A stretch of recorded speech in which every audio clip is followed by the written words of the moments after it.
mais um Papo de Mercado. Meu nome é Tony Queires. E o meu é Leandro Rosadas, e nesse Papo de Mercado a gente vai falar sobre prevenção de perdas. Como a gente consegue melhorar os resultados do seu supermercado com a prevenção de perdas. Então, Tony, antes de qualquer coisa, antes da gente falar sobre prevenção de perdas, eu queria que você contasse um pouco da sua história. Da onde você veio do varejo? Bom, eu comecei a trabalhar no varejo com 15 anos de idade. Comecei como office boy e trabalhei em loja de bazar e ótica. Depois fui servir o quartel, fiquei uns 6 anos como militar, fiz concurso para aeronáutica, era militar temporário da aeronáutica. Saindo da aeronáutica, fui procurar emprego. E a primeira oportunidade que me apareceu foi o Bon Marché. O Bon Marché, que era antigo, era da rede Sendas, né? E eu não entendia nada de supermercado, e nem me imaginava ficar tanto tempo no supermercado. E isso vai lá para 23 anos já, isso aí. Sendo que, naquela época, o Bon Marché ele tinha uma cultura bem otimizada, porque visitando os clientes, as outras redes que eu trabalhei, eu posso garantir que em nível de customização, processo, dinâmica de pessoal, eles ultrapassaram todas as expectativas. Por mais que essa bandeira tenha se transformado em extra, mas era tudo bem otimizado. Naquela época, quando eu entrei, eu me lembro que eu recebi um uniforme, calça social, sapatinho, camisa polo, e na mesma hora imprimiu o meu crachá. Isso naquela época, e você entra, isso é um processo de segurança bem, né, bem estruturado. Ficava uma prevenção. E hoje, se der mole, você nem tem crachá. Entendeu? Então, tipo assim, e você tinha todos os departamentos. Então, assim, eu me considero uma pessoa privilegiada, porque parece que, não sei se é sorte, não sei se é predestino, sei lá, todas as etapas da minha carreira parece que me direcionaram a uma formação para o que eu faço hoje. Perfeito, entendeu? Exatamente. E não foi uma coisa que eu imaginei que ia acontecer. Aí eu entrei como fiscal de prevenção de perdas no Bon Marché, e eu peguei aquela época da fusão do Grupo Sendas com o Grupo Pão de Açúcar. Eram duas empresas na época muito grandes, muito fortes. A Sendas dominava o Rio na época, e o Pão de Açúcar é a maior rede de supermercado da América Latina. Então, com essa fusão, você teve que se readaptar a uma metanoia em que os conceitos de prevenção de perdas para Sendas, na bandeira Bon Marché, não eram iguais ao do Pão de Açúcar. Era outra cultura. Por quê, por exemplo? Primeiro, assim, na cultura de prevenção de perdas do Bon Marché, existia aquela parte que cuidava da quebra, todas as rotas existiam, mas ficavam mais agregadas ao encarregado do setor. Ele que cuidava de toda essa parte de quebra. Não havia um agente fiscalizador nessa rota, que é o que o Pão de Açúcar, o Carrefour, o Walmart tinham. O termo prevenção de perdas surgiu com a mensuração dos resultados supermercadistas. Essa foi através disso aí. As grandes empresas perceberam que o foco do supermercado não era produtos de alto risco, mas sim produtos de alta quebra. Vou esclarecer um pouquinho, né? Produtos de alto risco são aqueles produtos que têm alto valor agregado e desejo de posse e facilidade no mercado informal. Por exemplo, Presto Barba é um produto de alto risco e mole o cara vendendo no trem. Beleza. E os produtos de alta quebra são aqueles produtos que mais participam com o resultado negativo do inventário. Então, percebeu-se que se gastava muito dinheiro com rotas de fiscalização e gestão de risco do que propriamente mapeamento e ações de combate às quebras. E o quadro de prevenção de perdas lá nas Sendas era muito maior que o do Pão de Açúcar. E o Pão de Açúcar dava mais resultado que nas Sendas. Tipo assim, era um total desconhecimento por parte dos fiscais de loja quanto era que se quebrava a nível de produto. Eles só contabilizavam o furto. Então essa parte de gestão de quebra, avaria, não ficava nas Sendas com a prevenção. Com essa união das bandeiras, todos os fiscais de prevenção do Grupo Sendas tiveram que fazer uma reciclagem no Pão de Açúcar. Aí fui trabalhar no Pão de Açúcar para voltar à bandeira Sendas. Só quando eu voltei para a bandeira Sendas, eu voltei como líder de grupo, líder de equipe. O pessoal gostou da performance, né?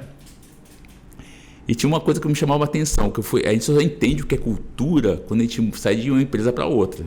Sim. Por exemplo, eu era fiscal de salão no Bon Marché, e se algum funcionário visse algum cliente furtando, falava assim: o cara roubou e o prevenção nem viu. Existia aquela rixa entre a prevenção e os funcionários. Aí um dia eu fui fazer no dia que eu fui fazer treinamento no Pão de Açúcar, tinha um fiscal que estava me treinando, então eu achava muito estranho, porque tinha uma loja pequena com uma venda monstruosa e só tinha o de fiscal. E o fiscal que estava lá estava me treinando. Aí eu pensei assim: nossa, vamos sacudir a loja. Aí a primeira coisa que o fiscal veio me ensinar foi um procedimento chamado controle de validade, né? Aí eu pensei: o que tem que estar fazendo com isso, né? Comecei a anotar os produtos próximos ao vencimento. E quando eu estava auditando os produtos, ficou o gerente atrás de mim, o encarregado, e os funcionários do setor, num pânico que eu não entendia o porquê, porque eu estava anotando a validade dos produtos. Então, assim, você conhecer a prevenção de perdas, rotas, ela foi se evoluindo com o tempo. E por que a prevenção de perdas ela tem uma proporção, tipo uma casta, né? Isso é meio assim. Porque eu acredito que seja assim.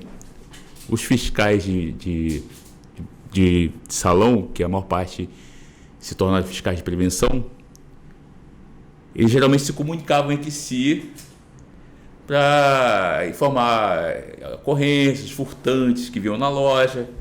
Então a prevenção ela conseguiu se espalhar no boca a boca, devido a havia essa comunicação de uma loja com a outra, de uma empresa com a outra, por parte dos gestores de fiscais de salão, que se tornaram fiscais de prevenção. Aí do Grupo Pão de Açúcar, eu fiquei um tempo fazendo formação lá. Depois que eu fiquei atuando um tempo nas Sendas, eu fui trabalhar, fui até indicado, que eu saí do Grupo Pão de Açúcar, fui indicado para trabalhar implantando uma consultoria, implantando o departamento de prevenção de perdas numa rede de supermercado que tem 20 lojas. Então, assim, eu acho que... Você era funcionário Eu era funcionário, mas fui contratado para uma consultoria. Para ajudar algum processo. O cara que me contratou, ele falou assim: eu preciso de um cara que entenda de prevenção de perdas de supermercado. Porque é diferente você entender de prevenção de perdas de uma loja de roupa, de uma farmácia, de um magazine. São rotas diferentes. E o supermercado é o que tem a maior quebra de todos os segmentos. E, por exemplo, e não é uma quebra relacionada a furto. Tem o furto, que é bem participativo. Mas, por exemplo, eu conseguir roubar R$1.000 numa loja de eletro, basta colocar um celular no bolso. Mole. Agora, no supermercado, ainda mais se for um supermercado que não tem eletro, para você roubar R$1.000 é muito volume de mercadoria para conseguir sair da loja. Certo, perfeito. Não é verdade? E você pode ter certeza que o volume de perda e quebra é muito maior no supermercado. Tudo por causa de falta de processo, conhecimento de melhores práticas. Então, o Departamento de Prevenção de Perdas ele foi evoluindo com o tempo de uma área de fiscalização para um setor de inteligência. Então, ele se tornou um setor de inteligência. Foi uma evolução assim que acontece até hoje em dia. Só que as grandes redes que dominam essas rotas, elas possuem um diferencial, que a maior parte das redes que tentam implantar um departamento de prevenção de perdas não tem, que é a acuracidade. Se a empresa não tem acuracidade, dificilmente ela vai conseguir implantar um departamento de prevenção. Perfeito. Não, mas como é que eu consigo manter uma acuracidade na loja, né? Que é você Garantir que o seu estoque sistêmico esteja fidedigno com o estoque físico. Garantir que a minha venda do sistema esteja realmente com a margem real. Certo. Tudo isso aí tem a ver com a acurácia. Então, tipo assim, se você não tem um departamento que cuida da acuracidade, você pode esquecer da prevenção de perdas e pode esquecer projeção de crescimento para a empresa. Porque quanto maior for o volume de venda, maior tem que ser o processo de acurácia. Então, assim, as coisas não podem ficar sem controle, entendeu? Então, assim, se não vou fugir da... Você estava terminando de contar que você foi para uma rede. Aí de lá, você foi trabalhar numa consultoria, não foi isso? Aí saí dessa rede que tinha 20 lojas e fui trabalhar na consultoria. E aí eu te roubei da consultoria. Assim, Na verdade é que você estava parado, estava numa época de entre safra na consultoria. Mas um cliente tinha me chamado. Sim, e ele me teu indicou. Cliente. Ele me indicou. Na época ele me indicou, inclusive, também. E falou assim, tem um cara muito bom para você devia conversar com ele. O cara saca pra caramba e é muito bom. E aí foi na hora que eu te chamei pra gente conversar. E você entrou como consultor. Como consultor. Você tá há quanto tempo já comigo, Tony? Acho que faz 2 anos. E aí você saiu de consultor e hoje você é um dos meus sócios do Rio. Aí de consultor, eu virei gerente de projetos, eu estou como sócio no Rio. Top demais. Mas vamos voltar aqui que os assuntos são todos muito importantes. A nível de prevenção de perdas, ninguém tem processo de nada. E todo mundo acha que é a prevenção de perdas que faz tudo. É a prevenção de perdas que executa as ações de prevenção de perdas? Então isso é um ponto muito importante. Por exemplo, quando você vai... eu quero implantar um departamento de prevenção, eu quero criar uma cultura de prevenção na loja. Quem é que tem que gerenciar isso? É o RH. Beleza. Então, se eu não tiver um RH imbuído da formação e entender o que é prevenção, a gente não vai conseguir chegar no denominador comum, certo? Por exemplo... Porque, pelo que você me falou, a prevenção ela não executa. Por exemplo, vou dar exemplo do que aconteceu no Pão de Açúcar, né? Eu chegava na loja, eu pensando, eu fiscal na época, né? Ficava assim, nossa, só eu no salão, quem é que vai inibir todos esses furtos, né? Aí, quando eu estava parado lá no salão, chegou a menina da perfumaria, né? Eu falei assim, prevenção, aquele cliente ali rouba. A gente tem que ficar de olho nele. Aí tu marca aquele que eu vou lá na fiscal de caixa, dá um toque, que ele está na loja. E aí eu cheguei no refeitório e vi um painel de melhores práticas com destaque dos funcionários, assim, nossos destaques na prevenção de perdas. E quem tinha ali eram os funcionários. Então, a prevenção de perdas em si não é o fiscal de prevenção de perdas. A prevenção de perdas é uma rota, um processo que é executada pela loja. Ok, isso é importantíssimo das pessoas entenderem. Prevenção de perdas é desde o diretor ao faxineiro. Beleza. Esse é a prevenção de perdas. O departamento de prevenção de perdas, ele fiscaliza se a prevenção está sendo aplicada. Beleza. Isso é importantíssimo, Tony, porque as pessoas acham que vão contratar uma prevenção de perdas e ele vai fazer tudo de prevenção. E não é isso.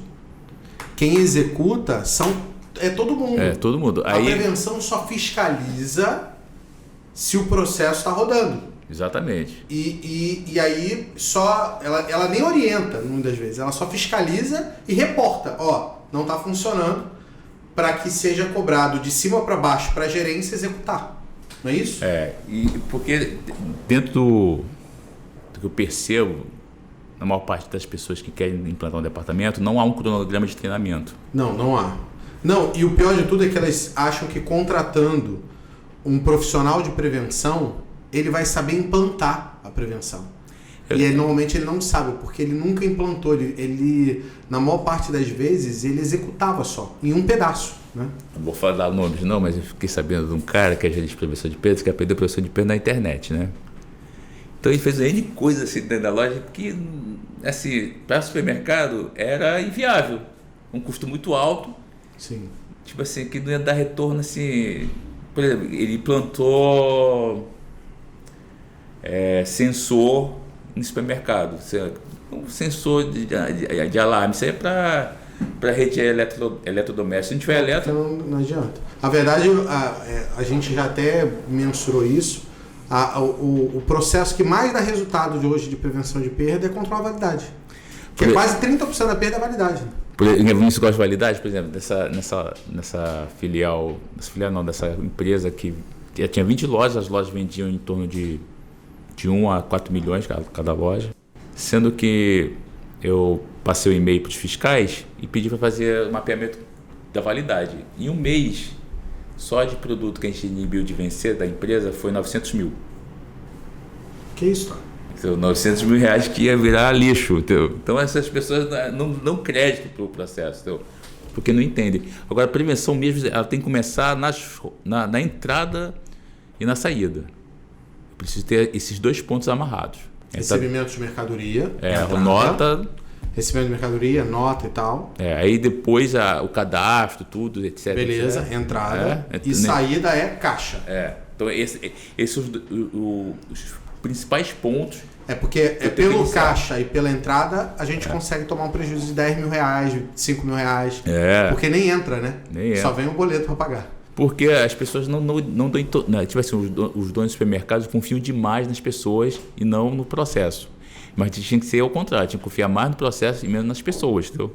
Porque o processo, por exemplo, vamos dar exemplo da conferência cega, né? Conferência cega para quem não sabe, a conferência cega é um processo no que o conferente não tem acesso à nota e a conferência é feita pela emissão de dados do pedido do comprador ao coletor ou numa ficha que é uma chamada guia cega. Certo. Né? Então o conferente não tem acesso à nota, mas ele tem acesso aos produtos sem o quantitativo. Mas isso é muito trabalho. Será que isso é importante? Tá, eu fui no cliente, que eu fui dar uma analisada em produtos sem venda, né? Por mais de 30 dias, tinha 2 pallets de feijão que estavam sem vender durante 30 dias. Aí eu perguntei, cadê esse feijão? Aí a gente nunca trabalhou com esse feijão, mas deve entrar na nota do feijão. Então, será que a conferência cega não é importante? Agora, tirando essa parte do produto, a conferência cega também ela consegue, através da auditoria também de XML, a tratar todo o erro de cadastro de produto. Então só isso aí já me tira uma dor de cabeça imensa. Porque muitas vezes as empresas inclusive podem ter problema porque está entrando produto errado, que no caso vai estar cadastrado com imposto errado, ela vai tomar um prejuízo danado lá na ponta, mas ela nem vê. Vou dar esse exemplo de produto, por isso que é muito bom você analisar os produtos sem venda, né?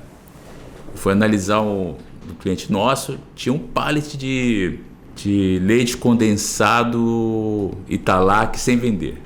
Então, mas leite condensado Italac vende, não vai ficar um mês sem vender? Aí puxamos no sistema, o cara, não pedi, não fiz pedido desse leite condensado. Aí chamamos o cara que faz o cadastro do produto.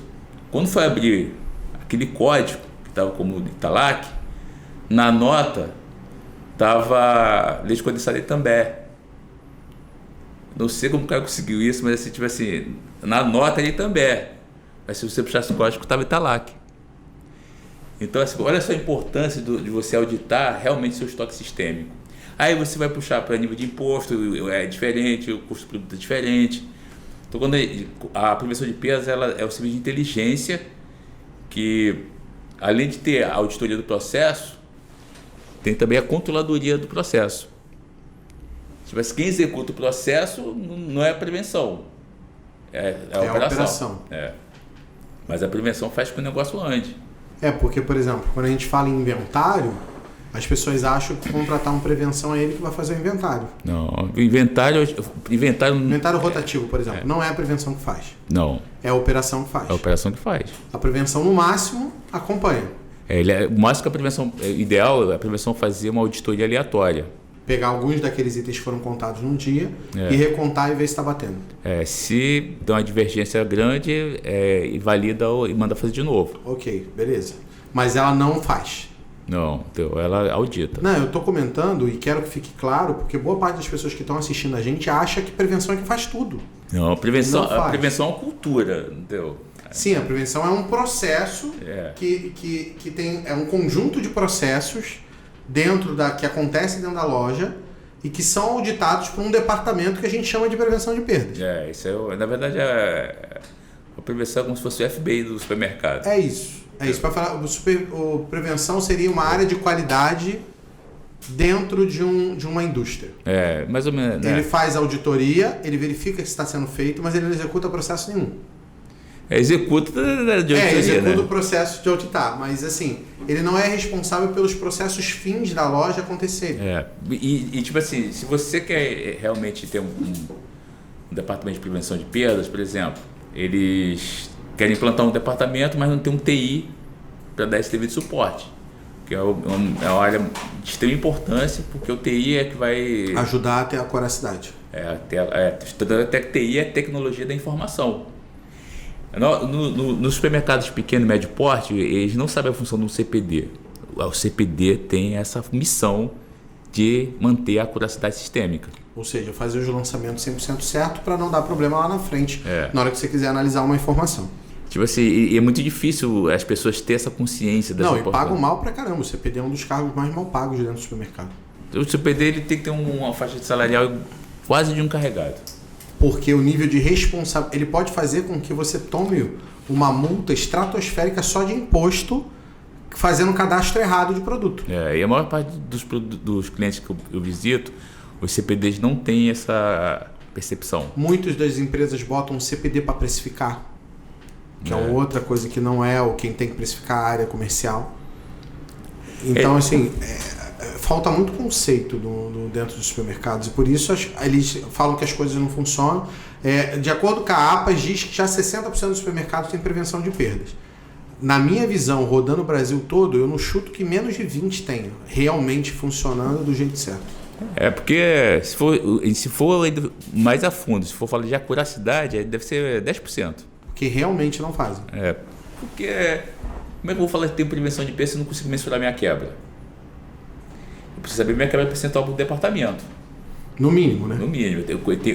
Eu preciso conhecer a quebra para o departamento. E só as empresas que têm uma estrutura já bem otimizada têm essa dinâmica bem forte. Por exemplo, inventário rotativo. Inventário rotativo, um cronograma de inventário rotativo na empresa grande, ela é seguida à risca. Se não existe, não dá para fazer o inventário rotativo. Não existe isso. O departamento de TI precisa que aquele dia tenha inventário disso. Mas o inventário rotativo é feito com as mesmas pessoas que estão operando a loja normalmente. Eles que eu não adiciono um funcionário novo para poder contar. Eu vou lá... tipo assim, e tem que bater os mínimos lá de 25 mil por funcionário, algumas lojas já batem até 30. Mesmo assim tem que ter o cara contando. Olha, quando eu era encarregado, um gerente de loja, que agora é diretor do Extra, não vou falar o nome porque não pode falar. Mas ele fala assim: Tony, um bom gerente tem que ter o estoque e a venda na mão. Eu tenho que saber quanto eu tenho que ter em milhões de estoque e quanto eu vendi. E se você vê na maior parte dos supermercados, o gerente não sabe nem a venda nem o estoque. Não sabe. Então, tipo assim, se você, por exemplo, não existe fórmula pro varejo. Existem as boas práticas que a gente vê que deu certo e a gente faz o benchmark e a gente replica, né? É isso. Mas, vou dar exemplo. Existe empresa que trabalha com 11 dias de estoque, tem empresa que trabalha com 12 dias, tem empresa que trabalha com 15. Isso é variável. Quando eu fui nas grandes redes, eles falaram que 21 era o número ideal. Porém, ele fala assim, no Rio de Janeiro ninguém consegue menos de 28. Consegue. E lá eles estavam com sabe quanto? 42 dias de estoque. Porque não tem inventário. Deve ter bem menos. Tipo assim, se a minha loja vende 1 milhão, eu tenho que ter no máximo 500 mil de estoque. Sim. Eu tenho que ter assim, estourando para não ter uma quebra alta. Quanto maior for seus dias de estoque, maior vai ser sua quebra. Fato. Se o cara tiver com estoque muito alto, a tendência é que ele tenha uma quebra muito alta quando você for feito inventário. Porque os produtos somem. E eles não conseguem mensurar, por exemplo, o que é uma desvalorização de estoque, né? Isso é tanta coisa sistêmica que precisa ser amarrada, por isso eu foco muito nesse lado de acuracidade, que eles não conseguem assim, dimensionar o impacto financeiro na unidade de negócio. Vou dar um exemplo, né? Aconteceu o gerente me ligar, falou que tinha sumido, isso foi uma loja hiper, né?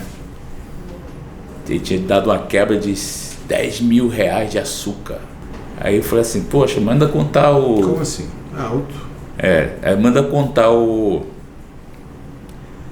açúcar, né? E o estoque bateu, ficou certo. Aí vamos entender o processo, por isso que eu falo que quando a gente fala de acuracidade, quanto maior a empresa, quanto maior o volume de venda, maior tem que ser a acurácia. O açúcar que estava no estoque dele estava em excesso de estoque. Por isso que as empresas grandes elas brigam muito por dias de estoque baixos. O que aconteceu? Ele tinha um estoque elevado de açúcar. Quando entrou outro pallet de açúcar da mesma marca, atualizou o preço de custo. Só que o preço de custo era inferior ao preço de custo anterior. E nisso o sistema lá, que era o sistema, contabilizava como desvalorização de estoque. Olha que coisa fantástica, né? Isso era em 2003, tá? Eu falei assim, nossa, então assim, quanto se perdeu do produto ter desvalorizado. É uma rota que a prevenção mapeia. Por isso que eles fazem de tudo para você não ter um estoque alto. Tem gente que consegue... Sim, porque teve uma época, inclusive, do Brasil que desvalorizava no dia, né? Por exemplo, tem gente... Agora o negócio está um pouquinho mais estável. Tem gente... o cara que é comprador top de linha, ele consegue fazer isso, por exemplo. Ele consegue diminuir a quebra dele só na compra dele.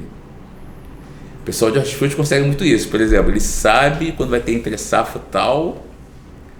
Aí ele fala assim, minha quebra vai dar tanto, mas eu vou comprar tanto desses produtos que vai mudar o custo, vai valorizar, e aí minha quebra vai baixar. Fisicamente quebra a mesma porcaria. O custo teve variação, porque o cálculo é em cima de valor e não de quantidade. Você acaba trabalhando melhor sua quebra. Então assim... Isso é jeitinho, né? Eu acho que eu prefiro falar que chama-se gestão de estoque, né? E gestão de custo, né? Por isso que algumas empresas, por exemplo, nesse caso dessa empresa, a quebra era calculada, você pegava a quebra custo total e dividia por 1% da venda bruta menos imposto total. Esse é o cálculo que eles faziam nessa empresa. E por isso que conseguia abaixar a quebra. Mas se fosse custo não abaixava não. Ah, sim. Entendeu? Por isso que algumas empresas, ainda mais aquelas que não tem um acerto de comercial trabalham bem... como custo-custo. Custo é o mais fácil para as empresas aplicarem, mas não é o que as grandes empresas aplicam. O que as grandes aplicam é custo-venda. É porque, tipo assim, o compras, né? Ele tenta bater muito o impacto da quebra na margem. Exatamente. Entendeu? Então assim, não, mas isso aí a margem vai cobrir. O compras faz isso, né? Isso aí a margem cobre. Só que... comprar um produto, sei lá, com um prazo de validade curto, mas que vai subir X% na margem, então ele sabe que mesmo que dê quebra no final lá e vença algum produto, a margem adicional que ele deu cobre aquele prejuízo, então tá. E aí vendo percentual dá pouca coisa. Ok. Agora, mas se tu jogar para custo, não, aí não tem margem, não tem nada, já tu vai pegar. Então se você quer ter uma melhor acuracidade de inventário, custo é melhor. Mas se você quiser trabalhar uma performance comercial... é custo-venda. A maioria é custo-venda, né? A nível de DRE, custo-venda, para contabilidade. A nível de inventário, custo. Então, mas custo-venda, gente, que a gente está falando por exemplo, eu pego o total de tomate que quebrou, aí eu pego, vamos dizer que eu tenha quebrado 10 quilos e o tomate esteja R$1. Então eu vou pegar 10 quilos de tomate, multiplicar por R$10, vou multiplicar por R$1, vai dar R$10. E eu vou dividir pelo total da venda do tomate. Vamos dizer que naquele mês eu vendi 1.000 1.000 tomates. Então eu vou pegar R$1, R$10 e dividir por 1.000 tomates, que vai dar 1%, de 0,01 que dá 1%. Basicamente é você pegar o produto que você está dizendo, ou o departamento que você está analisando a nível de custo, preço da mercadoria a nível de custo, e dividir ele pelo total vendido daquele departamento. Se for custo-custo, a gente está falando de pegar o total que quebrou a nível de custo e dividir pelo total que vendeu a nível de custo. Então, quando você tem a venda a preço de venda e tem a venda a preço de custo. Essa é a análise que o Tony está falando de custo-custo e custo-venda. Tá? Estou explicando, abri um parêntese aqui para explicar, para que ninguém fique perdido em cima do que... É porque a gente já tem costume de falar assim e as pessoas podem não entender exatamente o que a gente está dizendo. Vamos analisar aqui os vilões no supermercado da quebra. O hortifruti é um vilão. Baita vilão, né? É onde tem maior quebra, né? Se não a maior quebra. Maior quebra. Empresas grandes é a maior. Empresas pequenas cai às vezes passou. Às vezes com laticínio. Laticínio. Eu peguei uma que o laticínio era maior porque os caras do Danone e tal, os caras que vendem os produtos laticínio, eles falavam assim, eu tô sem margem esse mês, vou te pagar uma parte, aí eu faço o pedido de novo e mês que vem a gente conversa. E aí quando passou quase 10 meses, a gente percebeu que essa empresa de Danone estava devendo quase R$50 mil para a empresa e era a maior quebra da empresa porque eles não pagaram. Eles pagam, mas eles não pagaram. Então foi na hora que eu, inclusive, comecei a olhar para o setor de laticínio de forma diferente, porque tem muito isso. E a outra é o queijo, né? Aqueles queijo Minas, né? Frescal e tal, que você tem que tirar porque ele tem uma quebra de líquido que normalmente o cara tira logo na chegada, né? Você tira 10% na chegada. Mas alguns lugares não tira aquilo. E aí eu falo assim, cara, tá dando um prejuízo absurdo. Como alguns pegam frango congelado e quer vender com frango resfriado. E o frango perde, sei lá, 30% de água quando você tira. Por exemplo, esse é um ponto importante, porque existe um processo chamado custo-transformação, né? Vou dar exemplo, tem hortifruti que quebra 3% e a hortifruti que quebra 15%. Isso é a variante deles, tá? Sim. Aí, vamos ver custo-transformação. Eu pegar o meu produto que não está apresentável para vender, mas está comestível e está em boas condições para reaproveitamento ou manuseio para produtos para outros fins, né? Vou dar exemplo, aquela beterraba que está meio murchinha, eu vou descascar, vou ralar, vou fazer um bandejado, jogo uma margem maior, transformo aquilo que virar quebra em margem, sendo que aquela casca que eu tirei e joguei fora, aquilo ali eu posso jogar como custo-transformação. Ok. Né? Que é um tipo de quebra. Tipo um tipo de quebra, mas aí custo-transformação como fosse o rendimento do produto. Então, assim, se o cara souber trabalhar, ele não vai jogar aquilo lá que vai aumentar a quebra identificada dele. Aquilo já vai fazer parte do quê? Do receituário de transformação. De transformação e não vai aparecer como quebra. Por exemplo, existia o alho. O alho era um grande vilão do hortifruti, né? Então, tem empresas que aquela palha do alho, ela é pesada. Eles pesam, lançam na quebra, mas jogavam como fosse custo-transformação. Custo-transformação e alguns como maturação do produto, né? Mas o importante é você ter aquele dado para negociar com o fornecedor. Uma bonificação, alguma coisa para devolver. Ou então lançar no produto o real rendimento dele.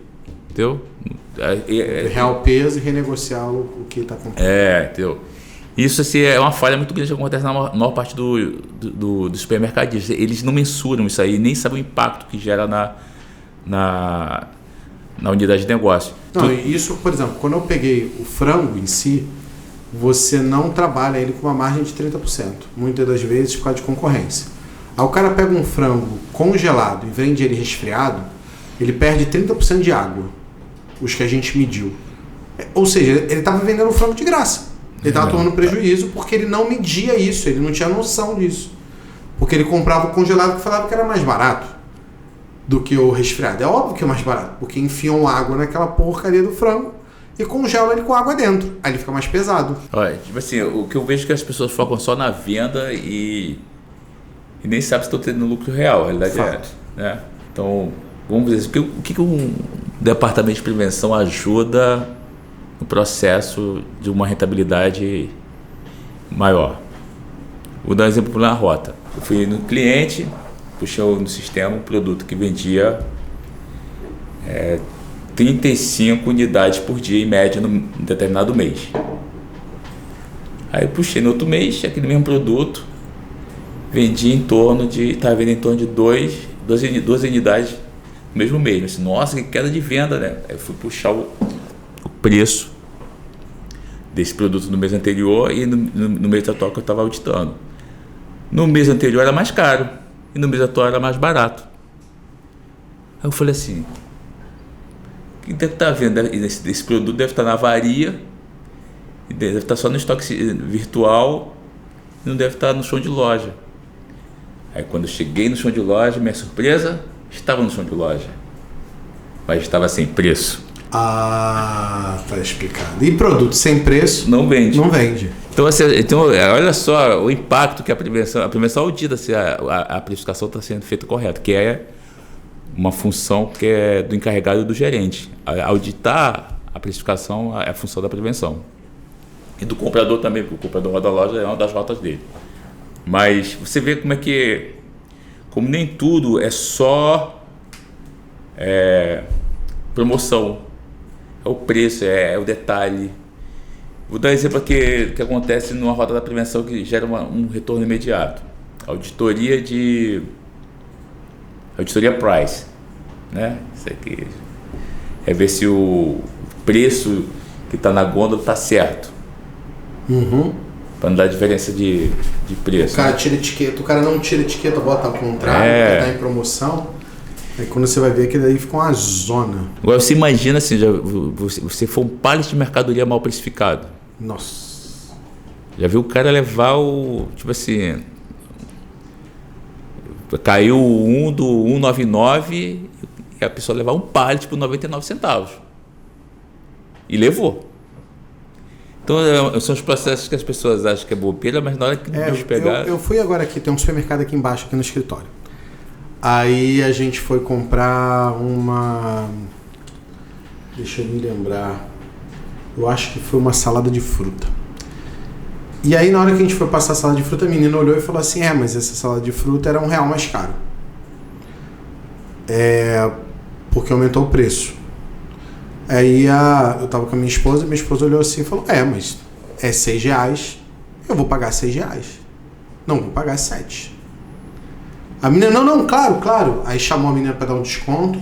Aí eu falei assim, por que você não avisa agora todo mundo para tirar isso da área de venda e reprecificar antes que você perca R$1 em cada salada de fruta porque você não avisou?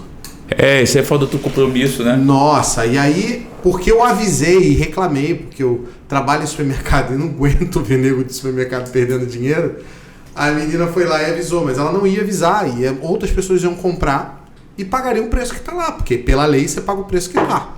Eu esqueci de falar uma parte da minha história, né? Eu fui gerente de loja também, tá? Você foi quase tudo, né, Tony? E também fui gerente comercial, então supermercado, o único setor que eu não trabalhei dentro foi o açougue.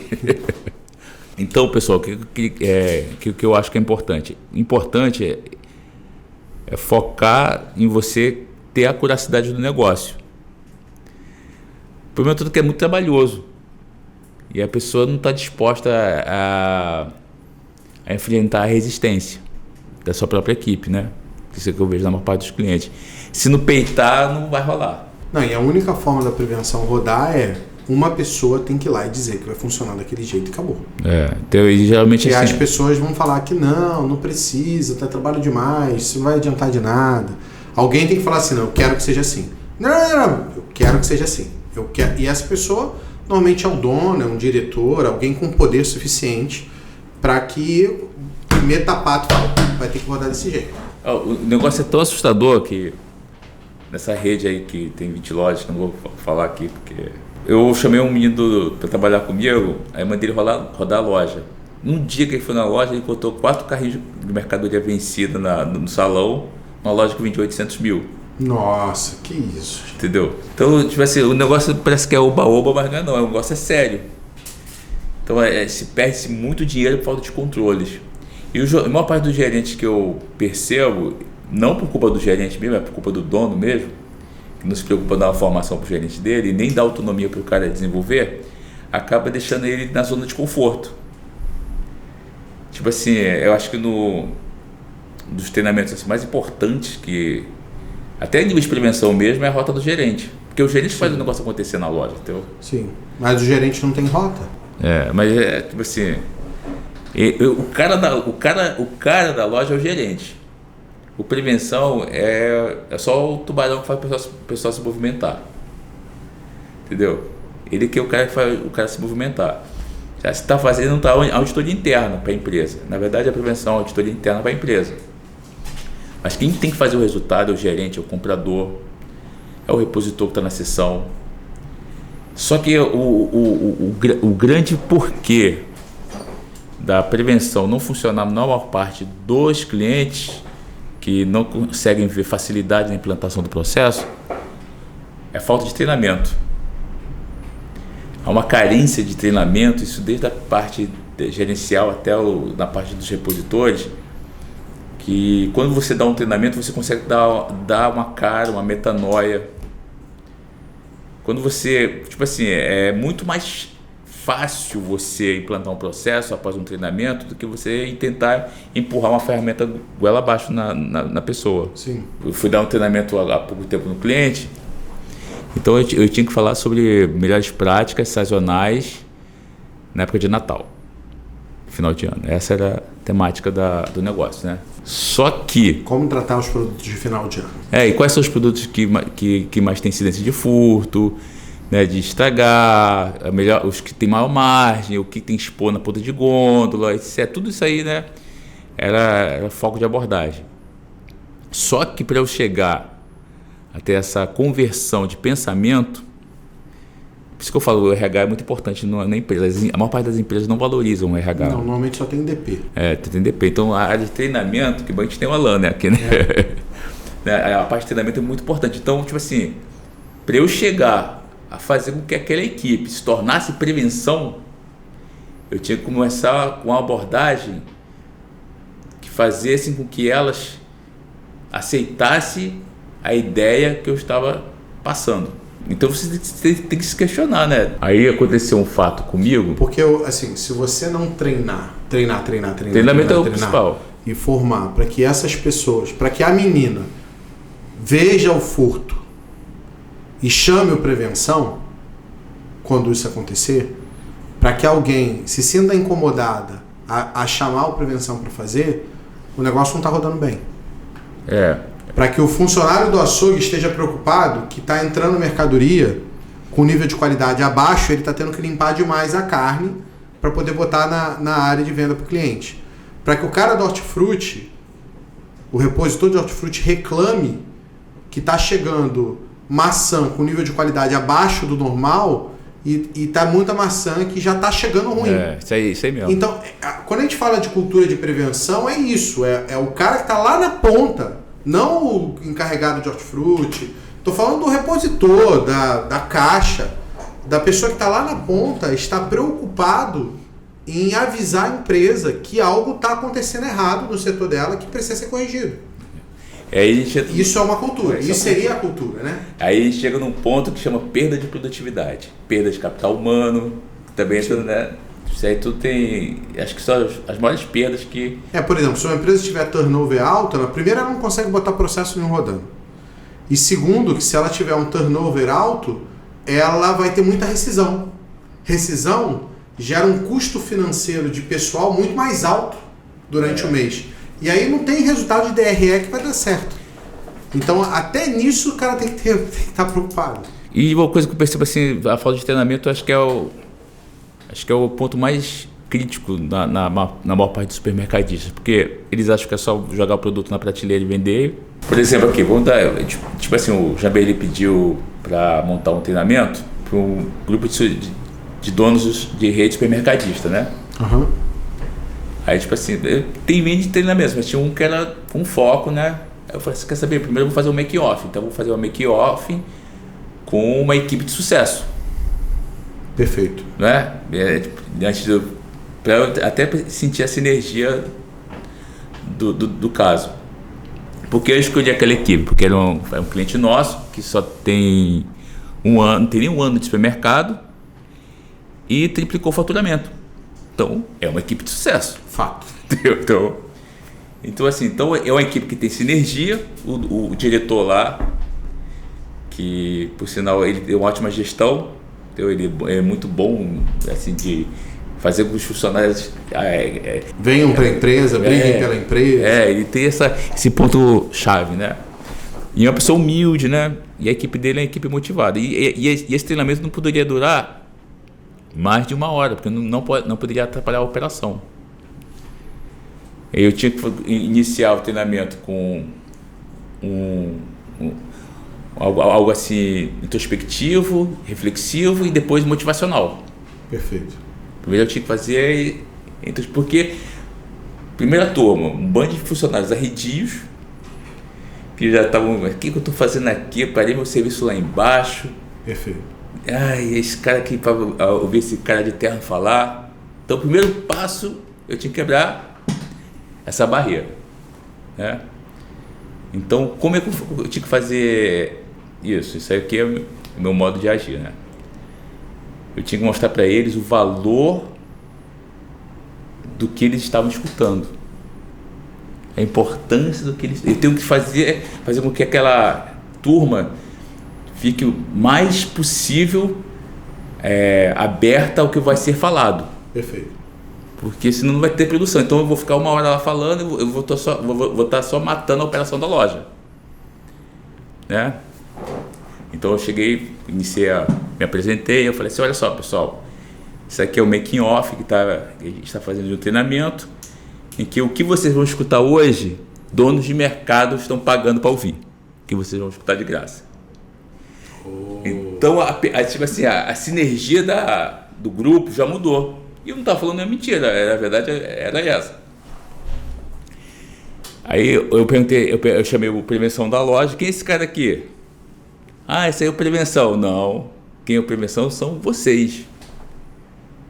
E vocês que são prevenção. Ele fiscaliza se vocês estão fazendo a prevenção.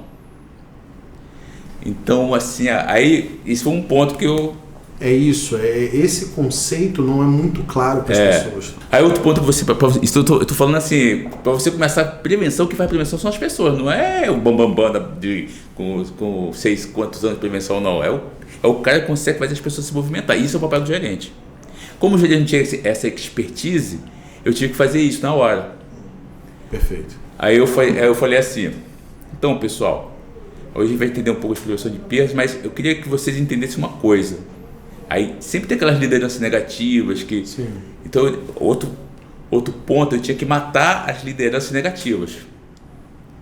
Eu consegui fazer com que as pessoas prestassem atenção no que eu estava falando, entendessem o conceito e agora ia neutralizar as lideranças negativas que possam, de alguma forma, minar a informação que eu estava multiplicando. Tudo isso para eu chegar no assunto de prevenção, pegar a aderência da equipe de loja, né? Eu falei assim... todo mundo que está aqui é uma equipe de sucesso. Aí eu comecei a falar, porque vocês não tem nenhum ano de mercado, tem um sortimento melhor que o do concorrente que está no mercado, a loja maior que vocês, a loja está bem precificada, bem surtida, bem abastecida. Então o patrão de vocês contrata uma consultoria, que somos nós, para qualificar vocês nas melhores práticas varejistas. Então vocês são nossos clientes. Sim. Então eu trabalhando na aderência, né? Sempre tem que trabalhar na aderência. Aí eu falei assim, então aqui está iniciando a carreira profissional de vocês. Porque o melhor currículo que tem é o boca a boca. Aí isso tudo para chegar até a palestra da prevenção. Aí eu chegava para a operadora e falava assim, amanhã você vai ser gerente de outra empresa. Você vai querer pegar o melhor encarregado de hortifruti, não vai? Aí ela, eu vou. Aí eu cheguei pro encarregado, nem sei se o cara é bom, né? Com certeza você vai querer pegar ele, né? Então só essa percepção que você dá na equipe já cria sinergia. Perfeito. Eu preciso criar sinergia na equipe. Aí eu tinha que trabalhar outra ideia. Eu falo assim, olha pessoal, sabe qual é o segredo do sucesso? Tentando interagir o máximo com a equipe. Aí o pessoal se questionando, eu falei, o segredo do sucesso está em você superar as expectativas. Então, por exemplo, aí estava o gerente lá, o gerente, quantas pessoas aqui têm expectativas com ele? Por exemplo, se ele passa perto do funcionário e não dá um bom dia, ele frustrou uma expectativa. A mesma coisa é o cliente, a mesma coisa é o seu chefe, é a sua esposa, é o seu marido. Aí eu chego para a funcionária, você é casada? Ela, sou. Qual é a expectativa que seu marido tem quando você chegar em casa? Aí ela, vou chegar em casa, tomar banho e dormir. Aí as pessoas começam a rir. Mas nisso vai sedimentando um conceito de que a falha está em não superar a expectativa. Sim. Né? Isso é tudo trabalhando perda de produtividade. Eu estou trabalhando perda de produtividade. Não está trabalhando perda de produto, né? Que é uma outra perda e que normalmente as pessoas também não veem. Tem a perda financeira, perda de produtividade e perda de produto. Eu estou falando isso aí, esse conceito eu comecei há pouco tempo, porque eu percebi há pouco tempo mesmo. Eu sempre tinha noção disso aí, mas esse ponto é um ponto tão relevante nas empresas e não se trabalha muito isso. Porque eu tive que voltar a fazer academia, eu sempre falo essa história porque foi nessa percepção. Eu pagava academia durante um ano e eu uma vez no mês. E os professores me olhavam de cara feia. Depois que eu comecei a ir todo dia, eles começaram a me tratar bem. Eu queria entender o porquê daquilo ali, né? Aí eu me lembrei, né? Você vai lá, paga, faz avaliação, aí você não faz nada. Você frustrou a expectativa do professor. Quantas expectativas você está gerenciando erradamente? Então eu tinha que fazer a equipe se abrir essa ideia, entendeu? Esse é o divisor de águas. Aí eu vou dar um exemplo. Vamos dar um exemplo do que é superar a expectativa. Isso não está nem falando de prevenção, estou criando sinergia na equipe, ganhando aderência. Preparando ela dentro de um treinamento, para daí você conseguir fazer com que entre na cabecinha dela que é todo mundo prevenção e que ela precisa fazer as coisas. É como se fosse preparar a terra, né? Que você prepara a terra para jogar semente, para depois jogar água. Sim. É a mesma coisa.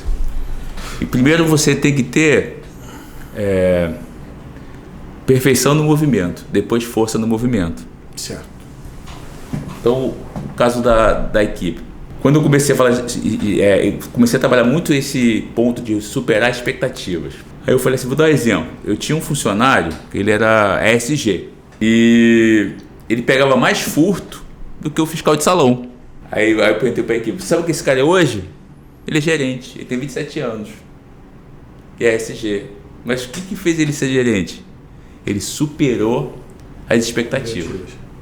Eu promovi ele para fiscal, depois para encarregado de mercearia, mas eu só promovi ele para fiscal porque ele pegava mais furto que o fiscal. Era a função dele pegar furto? Não. Mas ele superou as expectativas. Então muita gente fica achando, isso é desvio de função. Não, você está tendo uma falta de percepção de oportunidade. Então é muito bom você primeiro trabalhar a equipe. Não adianta você tentar dar treinamentos, essas coisas, se você não voltar a equipe para aquilo que realmente é importante. Aí o segundo ponto que tinha que trabalhar é a importância do produto. Aí eu cheguei e peguei um produto assim, olha pessoal, tá vendo essa garrafa aqui? Vamos supor, aí cheguei para a menina que é da limpeza. Se chegar uma pessoa, você acabou de limpar o chão, chegar uma pessoa, meter o pé sujo, você vai ficar feliz com isso? Claro que não. Aí vai assim, olha só, é que o seu trabalho, as pessoas têm que respeitar o seu trabalho. Então vamos ter a percepção de mercado. Esse produto está aqui. O cara do marketing passou dias pensando como ia ser a forma, o cara do design, o cara do transporte, o comprador, o fornecedor, sendo que as pessoas não têm essa percepção do valor do produto. Acho que é só abastecer. Então, quando você consegue ter a percepção que não é só uma mercadoria que ele está abastecendo, mas a valorização de um trabalho contínuo. Aí depois que eu comecei toda essa temática, desenvolver esses pontos, durante em torno de 20 minutos, eu cheguei para a parte técnica de prevenção, falando o que é quebra, o que é PVPS, mas a equipe já estava mais aderente. Beleza. E o que é PVPS? Primeiro que vence, primeiro que sai. Então o mercado não é gerenciado por por FIFO. Foi assim, foi só. Primeiro que entra, primeiro que sai. Essa nomenclatura, ela foi se evoluindo com o tempo, por exemplo. Eu sei. Porque por exemplo, eu peguei um consultor que estava no Recife, e aí chegou para minha aluna e falou que a maneira certa de precificar a loja é adicionando um custo operacional e depois adicionando a margem em cima daquilo. Só que em material de construção, isso é verídico. Agora em supermercado, não. Por exemplo, você não vai... O arroz é um produto notável, que dificilmente você vai conseguir botar uma margem acima de, sei lá, 7, 8, 10%. E o custo operacional das lojas está em 20, 18%. Então, eu vou sempre vender arroz com margem negativa. O ponto é, no supermercado, como as margens são muito variadas de um departamento para o outro, e tem muita concorrência, porque muitos dos produtos são produtos notáveis que o cliente tem percepção de preço e você tem que acompanhar a concorrência, e aí se você não compra bem, você vai ter margem baixa nesses produtos, você não pode aplicar esse conceito. Então, assim, o supermercado tem características muito próprias que muitas vezes as pessoas não acompanham. Uma delas é essa. No supermercado tem que ser o primeiro que vence. Tipo assim... É o primeiro que sai. Por quê? Porque eu posso ter um produto em estoque hoje e comprar um produto amanhã que tenha com vencimento abaixo, ou seja, esteja mais próximo do vencimento do que o produto que eu tinha em casa. É o time life do produto. É isso. Por quê? Porque tem isso no supermercado. É assim que as coisas acontecem. Por exemplo, antigamente a gente falava PEPs, né? Primeiro que entra, primeiro que sai. Aí depois evoluiu para PVPS. Primeiro que vence. É o primeiro que sai. Primeiro que sai. É o certo. E no hortifruti, é o primeiro que amadurece, é o primeiro que sai. Que é o primeiro, não deixa de ser o primeiro que vence, mas é o conceito de amadurecimento. Por exemplo, você chega uma banana que está bem verde, está dentro da loja, aí chegou uma banana mais madura. Tu vai colocar a primeira que chegou? Não, vai botar mais madura. Sim, fato. Entendeu? Então, assim, a primeira que tem uma maturação mais rápida que vai sair. Então, essas são nomenclaturas para a gente saber na gestão de qualidade para não ter prejuízo, né? Sim. Mas que outro ponto que está... E a gente chega num ponto de ser especialista a ponto de, assim, a nossa equipe mapeou todos os produtos de hortifruti, vendo o tempo de maturação de cada uma das coisas de hortifruti para conseguir melhorar, por exemplo, o resultado de compra de hortifruti. Então, assim, e aí as pessoas acham que é só abrir o mercado e vender. Hortifruti é mais qualidade do que preço, né? É mais qualidade que preço, é óbvio, né? Se tiver um hortifruti com qualidade, mesmo que esteja mais caro, ele vai vender melhor do que um hortifruti barato com baixa qualidade. O hortifruti, eu falo para você, uma parte das pessoas não sabe trabalhar hortifruti. Por quê? Porque o hortifruti, o certo, ele tem que parecer que não está vendendo. Ele tá sempre tá cheio. Ele está lindo. Lindo, cheio, exato. Aí o que acontece que eu vejo nos mercados? Os caras deixam a mercadoria, o hortifruti virar xepa, para depois abastecer, e isso perde muita venda. E deixam normalmente para tentar vender os produtos que estão lá ruins já. E aí os que estão lá guardados amadurece, daqui a pouco você já está botando ele para área de venda já de forma que já não está mais tão bom assim. Tivesse aquele cuidado de pegar os produtos que você sabe que não vai vender, mas ainda estão comestíveis, e fizesse um trabalho de reaproveitamento de alimentos, você poderia tranquilamente ter um hortifruti com a margem muito mais alta de 35%. Sim. Inclusive a gente, eu não sei se eu sei que você sabe que você está lá, né? A gente tem um produto chamado Comunidade de Prevenção de Perdas no Facebook, que é uma comunidade fechada, ela paga, e dentro dela, por exemplo, uma das coisas que tem é um monte de vídeo ensinando a fazer reaproveitamento de hortifruti. Por quê? Primeiro porque você vai pegar o produto de custo e vai botar 250% de markup nele. Então ali você vai vender ele por mais de 2,5 vezes o valor o do quilo, né? O segundo, porque você reduz a quebra dele, porque o produto você vai fazer reaproveitamento, ele não vai para o lixo e você não está jogando fora. Então são cuidados que tem que ter que normalmente as pessoas acabam não tendo, né? E é um fato. Esse negócio de reaproveitamento é muito interessante, porque, por exemplo, aqui nessa região do Recreio, que eles trabalham muito bem isso. Por exemplo, existem máquinas que transformam todo material orgânico em adubo. É um adubo caro. Sim, é verdade, isso eu não tinha pensado, não. Se você, um dia a gente vai dar na loja, você ainda tá tendo nessa loja. Tipo assim, tipo, a loja não tem custo nenhum. Acho que ainda paga pra pessoa. É uma máquina que você coloca lá toda a varia do hortifruti, aquilo ali vai se transformando em adubo químico e aquilo gera um retorno. Então, assim, para quem sabe trabalhar, não dá prejuízo, entendeu? Só sabe trabalhar. Agora, no caso das empresas que não tem essa parte bem otimizada, ainda tem que ficar mais focado no reaproveitamento de alimentos. Mas nesse caso do hortifruti, eu ainda aconselho na parte de treinamento da equipe constantemente, porque o turnover é muito alto, não temos bons especialistas no mercado de hortifruti, os bons especialistas de hortifruti são caros. Sim, fato. E você não tem muito tempo hábil para tratar a quebra do hortifruti. O ideal é você ter um estoque de 2 a 4 dias. Se você tiver CD, 4 dias. Se você não tiver CD, 2 dias na loja. E se você tiver uma logística legal para te abastecer constantemente. O certo é você ter uma câmera para estocar hortifruti, para você não ter perda de venda. Porque o que acontece é que eles estão esperando o caminhão chegar, e isso aí, eu te garanto que se o cara soubesse trabalhar o jeito de estoque certinho do hortifruti, ele teria um crescimento de 30% a 50% na venda do hortifruti.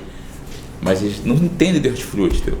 Teve uma loja que a gente pegou em São Paulo que chegou a ter um crescimento de 60% da venda da loja, só ajustando compra e venda, assim.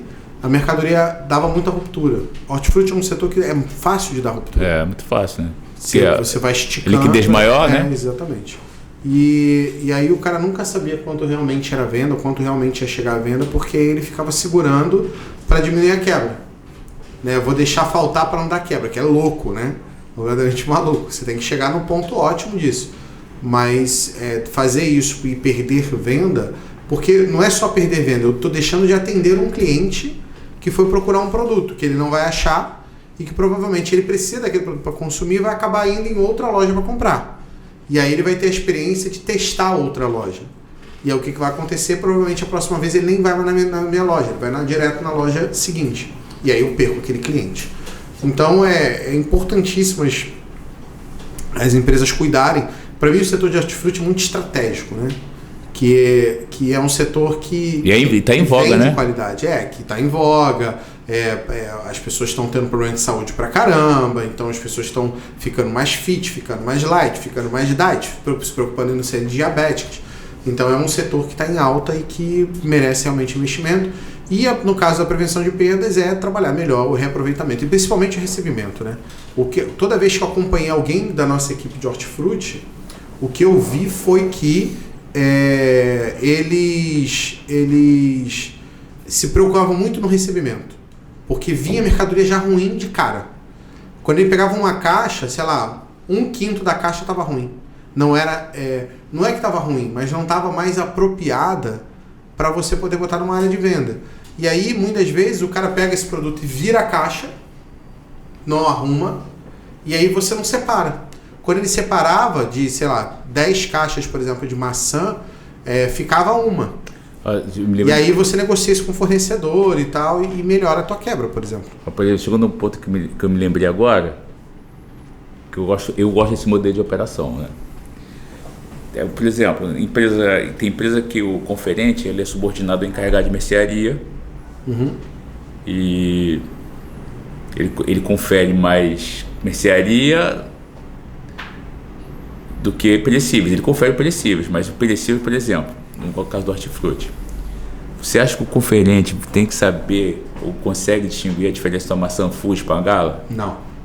Deveria, mas não. Aí, qual o processo que tem que ser utilizado? O encarregado do hortifruti confere a curacidade, qualidade, e o conferente só a curacidade. Conferente só a quantidade, peso.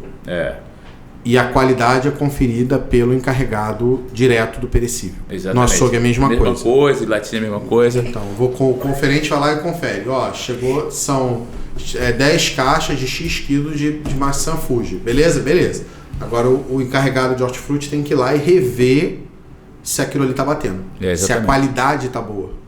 Okay. E tem empresa que nem trabalha com conferente, não. O conferente é o próprio encarregado. Por que tem que dar conta do estoque? É o encarregado. Ah, sim. Mas me dá muito medo de... Não, tem empresa, tipo assim, por exemplo, agora chegou a mercadoria, chama o conferente de prevenção, audito e recebimento, junto com o carregado. Se você quiser ter um custo operacional menor, se uma loja até 1 milhão, quero reduzir meu custo operacional, vou trabalhar com ele. Eu tiro o conferente, boto o encarregado e a prevenção acompanha.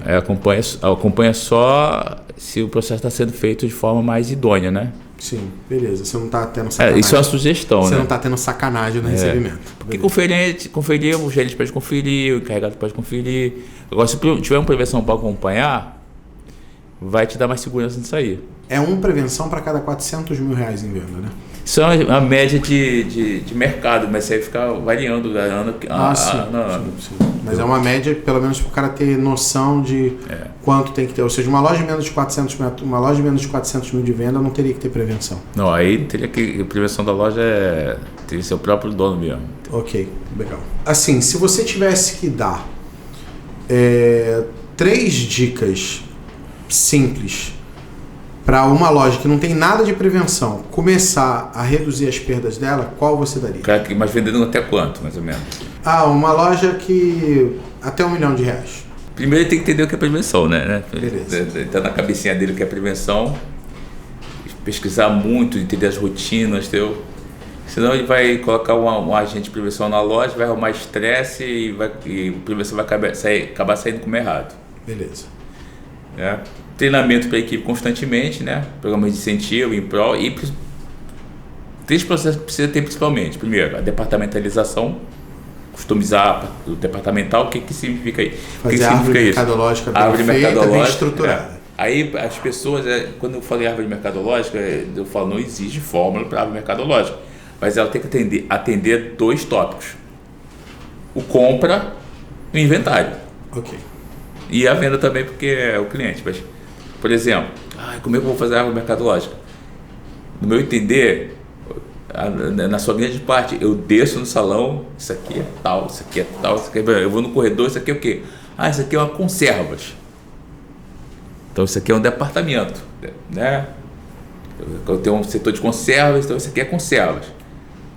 Aí tem gente que coloca massas com conserva, aí vira mercearia seca, salgada, né?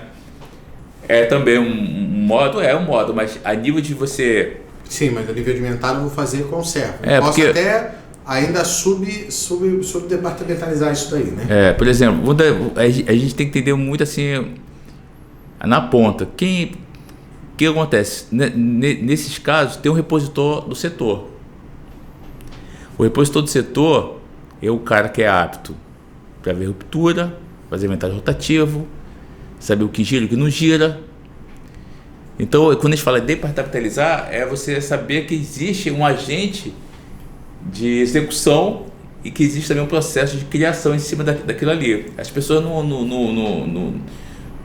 atentam para isso. Por exemplo, quando eu sou gerente, né, e eu fico tocando funcionário de um lado para o outro, o cara um dia está no hortifruti, outro dia o cara está lá na conserva. Pode fazer isso? Pode. Mas aí você perde todo um processo de criação e desenvolvimento do capital humano em relação à otimização da seção. Você nunca vai ter um layout, você nunca vai ter uma precificação ajustada, porque não existem rotas. A preocupação do cara é ver se o cara está parado.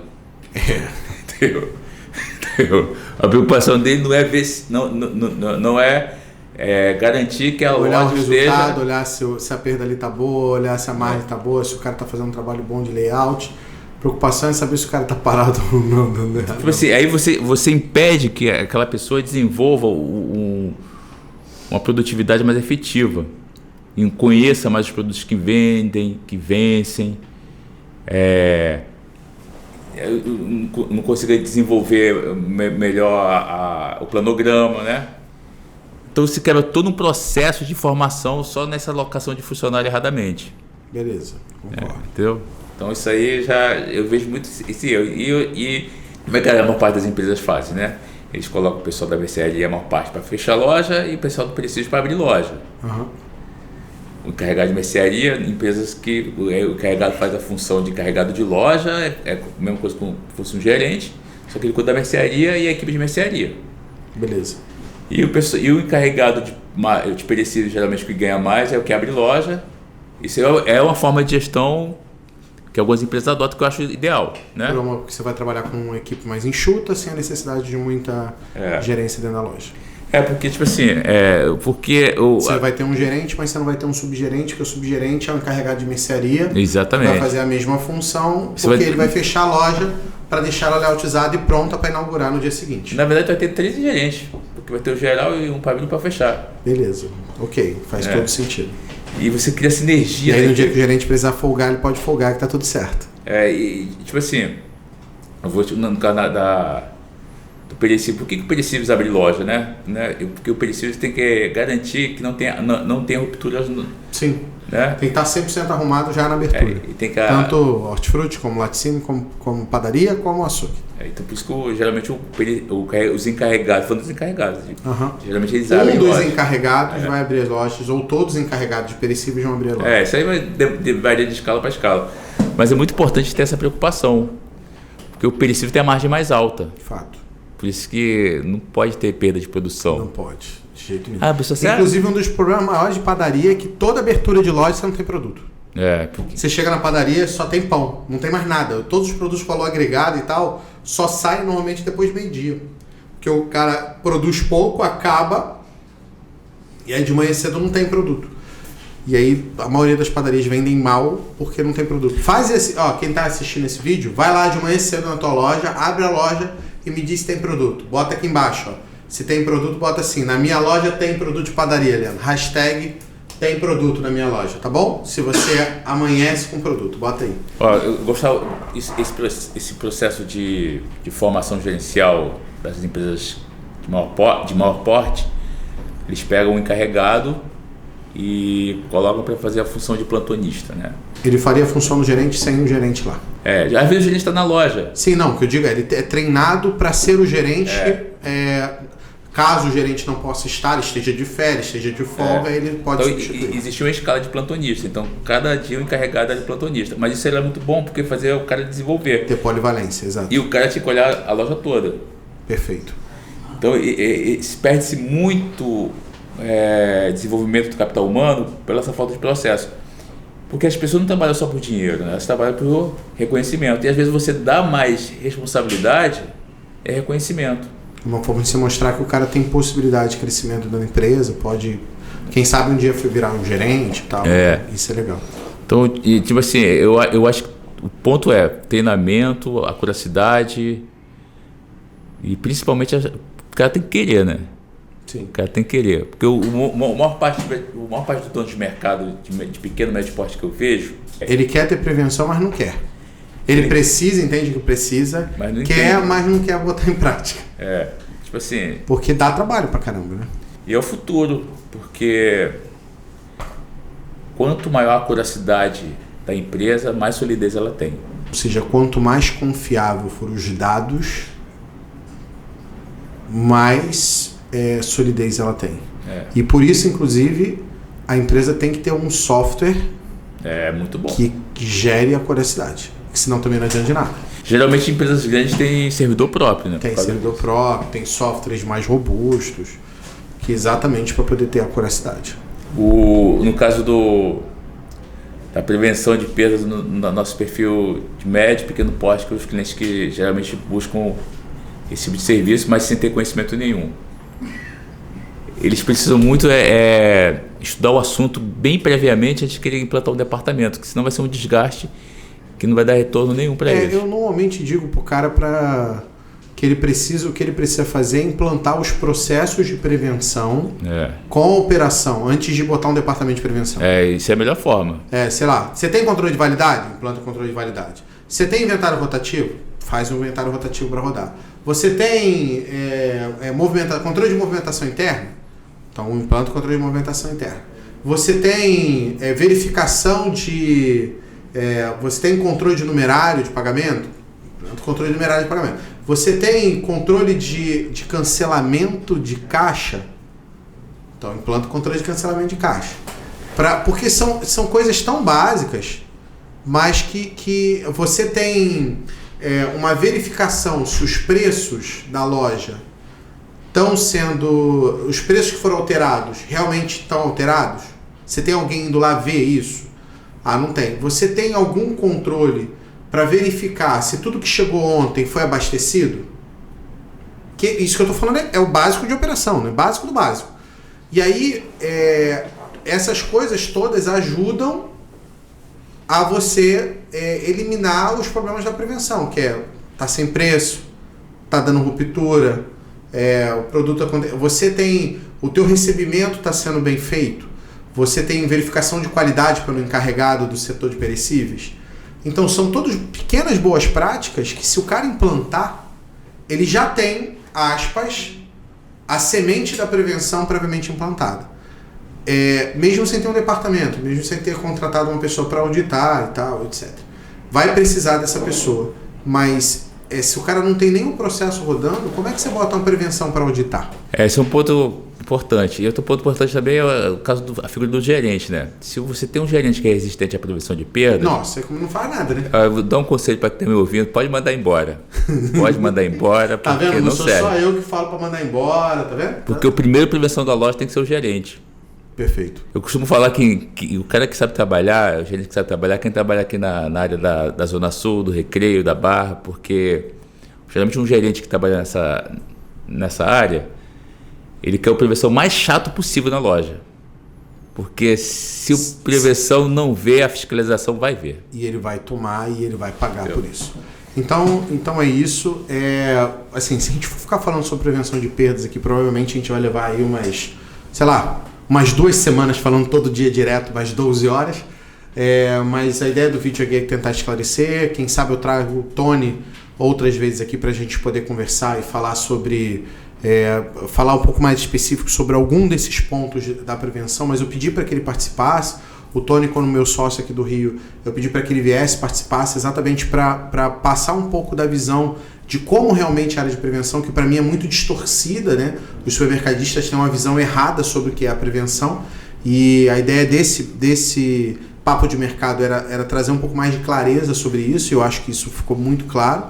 E espero que vocês tenham gostado. Se gostaram, curtam, compartilhem esse vídeo. Se estiverem assistindo pelo podcast, espero que vocês tenham gostado também. Recomendem para outras pessoas. E a gente se vê no próximo podcast do Papo de Mercado. Valeu, pessoal. Um abraço.